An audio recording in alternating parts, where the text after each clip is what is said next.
What you are about to experience is out of this world. Politics, history, and of course, a lot of entertainment. It's time to rock it with the Docket. Hey, what's going on, everybody? It's Kyle Dockery with the Dockery Docket. We are here with our very 115th episode of the Dockery Docket.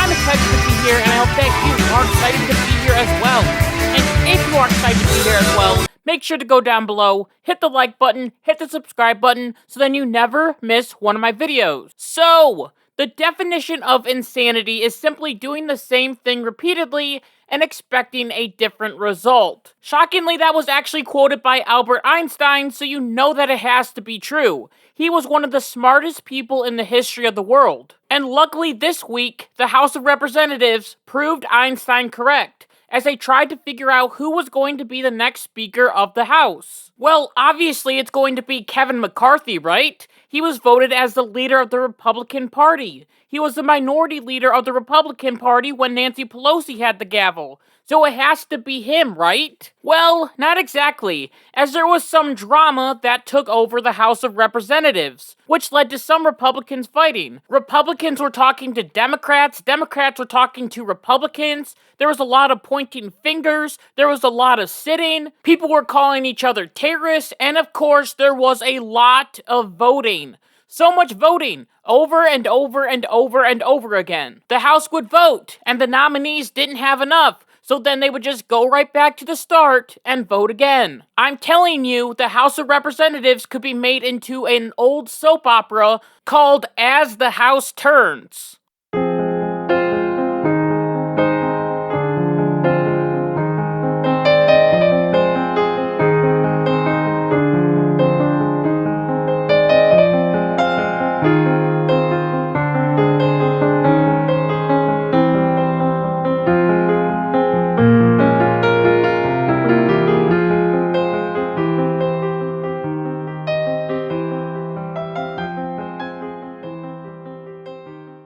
First, let's step back a little bit, because I already mentioned that McCarthy was the leader of the Republican Party, so you might be thinking, of course he should just get the job. He is the leader. Let him lead. However, there has to be a vote no matter what, if you are the leader or if you aren't. In order to become the Speaker of the House, you must have to have a majority of the 535 voting lawmakers. The usual plurality is 218 votes. Sometimes that fluctuates and some people can win by 216, keep that in mind for later. This can happen because some lawmakers can vote present or some of them don't show up for the vote, so it changes the plurality of the House. Usually it is easy to get the Speaker of the House, because the majority party just votes for their leader and then it's done. Easy peasy squeezy lemons. For this vote, however, there were two problems with the Republican Party. First, they have a very slim majority of only 9 seats. So if 4 decide that they don't want to vote for McCarthy, then he doesn't get the speakership. This leads to the second problem. The Republican Party is split, as it wasn't just 4 members that were blocking McCarthy to get his speakership. Instead, it was a whopping 21 representatives. That might not seem like a lot, but for a party that has such a slim majority, it is a big deal, because you need these people on your side if you want to win the speakership and bring the party together. So now, who were these 21 representatives? Well, they are a group of people known as the Freedom Caucus. Now, I can't go through every single one of them, but I will go over some of the most important figures that are in this movement and try to explain to you what this whole group wants from Kevin McCarthy. First, we have Andy Biggs. He was one of the first members of the House to step up against McCarthy, as he ran against McCarthy to be the leader of the Republican Party. McCarthy beat him, and Biggs is still apparently upset about that. And he was the first representative to take votes away from McCarthy, as other people were voting for Andy Biggs instead of McCarthy. One of the biggest advocates for this group is Matt Gaetz from Florida. Gaetz is the one that is on TV the most, talking about how he doesn't want McCarthy to be the speaker, claiming that McCarthy is a swamp creature. Here is what Gaetz had to say about that. Those of us who will not be voting for Kevin McCarthy today take no joy in this discomfort that this moment has brought. But if you want to drain the swamp, you cannot put the biggest alligator in charge of the exercise. I'm a Florida man and I know of what I speak. We offered Kevin McCarthy terms last evening that he rejected. We sought a vote in the first quarter of the 118th Congress on term limits. He refused. We wanted a budget from the Republican Study Committee that balances on the floor in the first quarter. He refused. We wanted the border plan that the Texas delegation put together on the floor. He refused. Time and again, his viewpoints, his positions, they shift like sands underneath you. These 21 members are scared that McCarthy is going to be the same old establishment candidate, and they don't want that. They simply want less government spending. They want the Speaker to give more power to the members of the House of Representatives and not keep all the power for himself. And some of these Republicans simply don't trust McCarthy at all. These Freedom Caucus members are scared that McCarthy will say right now, okay, I promise to not pass any big spending bills, and then later on down the road, when he wins, he will start spending money like no one's business. And here's a fact. The last couple of Republican speakers of the House haven't been very strong. We had John Boehner back in 2013 to 2015, and he literally cried all the time. And it seriously made him look weak. Like one time my aunt was asking me who this John Boehner guy was, and all I told her was he's a guy that cries all the time, and she knew exactly who he was. And so because he was so weak, the Republicans decided to kick him out and put someone else in place. That was Paul Ryan, who was in during the first 2 years of the Trump presidency, and he failed to deliver on certain bills, and once again, he seemed weak. So these Republicans in opposition are trying to avoid another situation like this. They want a strong speaker that can bring forth an America First message. Now, these Republicans in the Freedom Caucus could defend themselves by claiming that they are just trying to find the perfect person for the job. They don't believe that it should be McCarthy, so they are trying to find someone else. Democrats claim that the Republicans are out of control because they can't pick a speaker. I don't think that's true, as these Republicans are refusing to fall in line with the Republican establishment because they believe that the establishment has failed them, and they want change and they want their voices to be heard. So while they have a right to do this, I still believe that the Freedom Caucus people did this completely wrong, as they were against McCarthy 100%. They made that perfectly clear. But they didn't have someone else to say, hey, this person is way better than McCarthy, pick him instead. And so these Freedom Caucus people just kept voting for random people. As on the second ballot, Jim Jordan got up and said that he was endorsing McCarthy, meaning that he did not want the speakership at all. Then Matt Gaetz got up and nominated Jim Jordan, when Jim Jordan made it clear that he didn't want to be the speaker. People still voted for Jim Jordan though, but he didn't get enough votes to win the speakership. And then the Freedom Caucus flipped and started voting for a guy named Byron Donalds, who's a 6'2", 200-something pound man of steel. Honestly, I like him just because Cori Bush, a Democrat, claimed that it was racist for the Republicans to promote him as speaker, as Byron Donalds is African American. As she wrote on Twitter, for what it's worth, Byron Donalds is not a historic candidate for speaker. He is a prop. Despite being black, he supports a policy agenda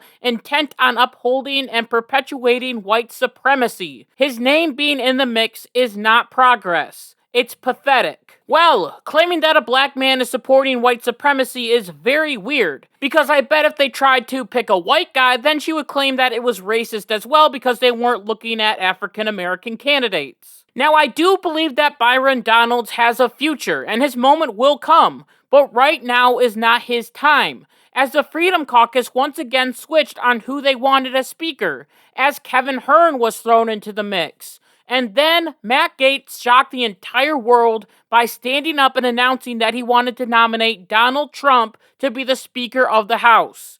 You heard that right. Donald Trump for Speaker of the House. Look at this video. Fulcher. McCarthy.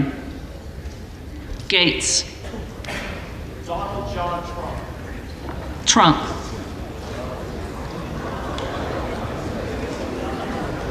Marjorie Taylor Greene, who is sitting right next to Matt Gaetz, her face is just hilarious. She's like, what? This spread many incredible memes on Twitter and also Truth Social, as Donald Trump himself posted a meme. And according to the Constitution, Trump could have been voted in as the speaker, As the Constitution says, the House of Representatives shall choose their Speaker and other officers. Many scholars assume that founders meant that the Speaker would be selected from the House members, but the Constitution does not appear to prevent a congressman from nominating an outsider. Man, could you imagine if Donald Trump was actually nominated and then actually won the Speaker of the House? It would prove that we were living in very wild times. And then if something happened to Joe Biden and Kamala Harris, he would be president again. Weird stuff. However, Donald Trump also went to Truth Social and supported McCarthy as well, so he doesn't even want the job as Speaker either. So while I can respect the Freedom Caucus for having an opinion and trying to make the party better,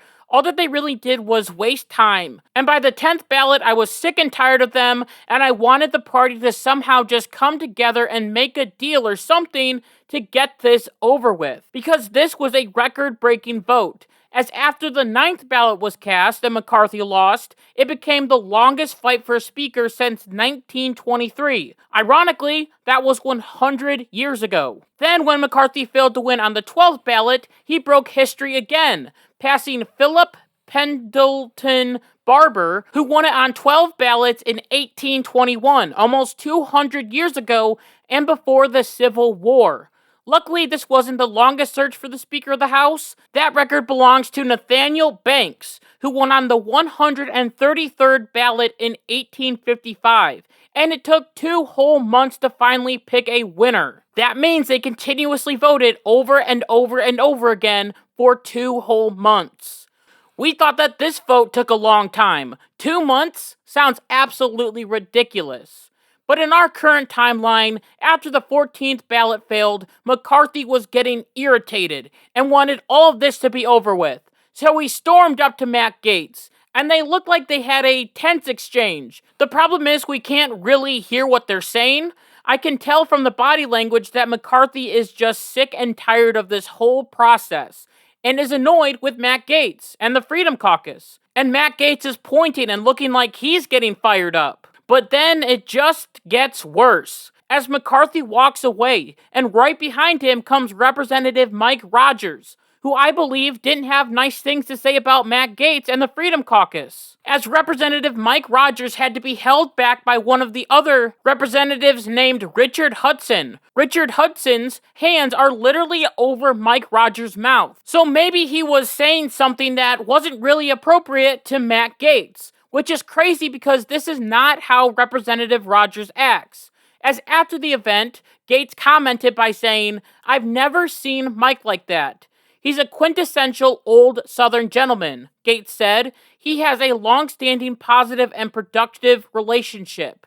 It was a momentary frustration on his part, given the high drama and tension of the week." I believe that after this moment, Matt Gaetz and the other members of the Freedom Caucus realized that they were toast. So just after midnight, there was a 15th and final vote, as several members in the Freedom Caucus decided to vote present. Their votes of present lowered the threshold required for McCarthy to win by making it easier for him to get a majority of those voting for a candidate. And so, with 428 members voting, McCarthy received 216, and Hakeem Jeffries, the Democrat, received 212, which means that Kevin McCarthy would be the next Speaker of the House. So now that that drama's all over with, the question is, can Kevin McCarthy take the gavel and somehow make the Republican Party come together? So then the Freedom Caucus won't be a thorn in McCarthy's side for the rest of history. As it looks like even though the Freedom Caucus lost, and they didn't get exactly who they wanted as Speaker of the House, McCarthy still had to listen to these Republicans.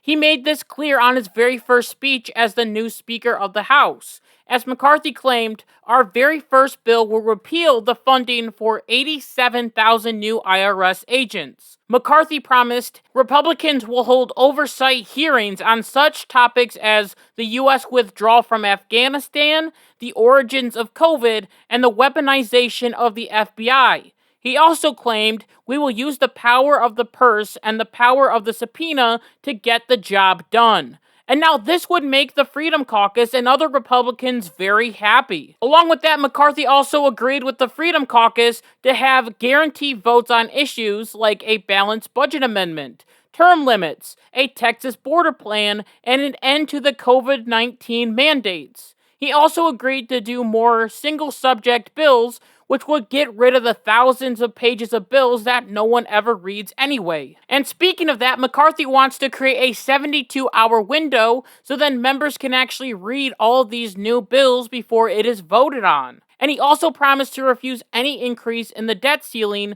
in the next federal budget agreement. These are wonderful ideas that I think that all of the Republicans in the House of Representatives can get behind. If, however, McCarthy breaks any of those promises, then the Freedom Caucus will vote against him, and the Republicans will get nothing done, leading to the possibility of the Democrats taking over the House in the next election.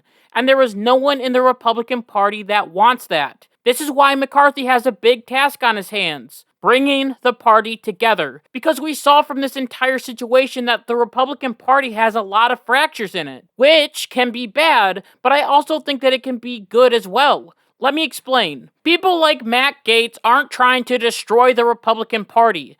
I believe that he is trying to make the party better. He sees that some Republicans are getting a little bit too comfortable with Democrats and they're bending to the Democrats' demands. Like how this week, Mitch McConnell met with Joe Biden in Kentucky to talk about infrastructure, and McConnell was praising Biden. It was also McConnell that agreed to the $1.7 trillion spending bill that could lead to more inflation.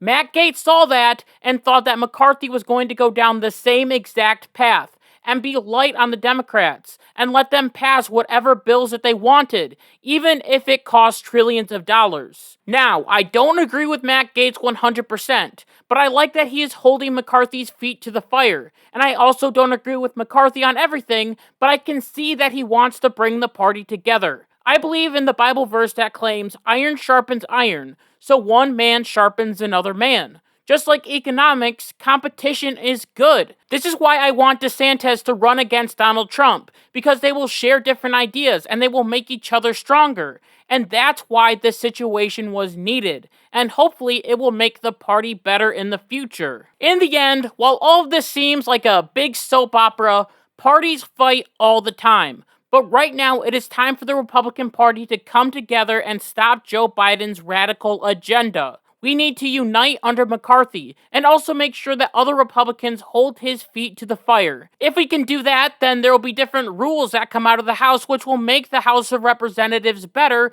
and will help in the future. This means all Republicans need to have a backbone. No more agreeing with Democrats on radical bills or on spending $500 billion on crap that we don't need. We need to stand up, say no, and finally drain the swamp. And with that, I just want to thank you so much for listening to this episode of the Dockery Docket. And until next time, like my mom always says, be good, be kind, be loving, goodbye.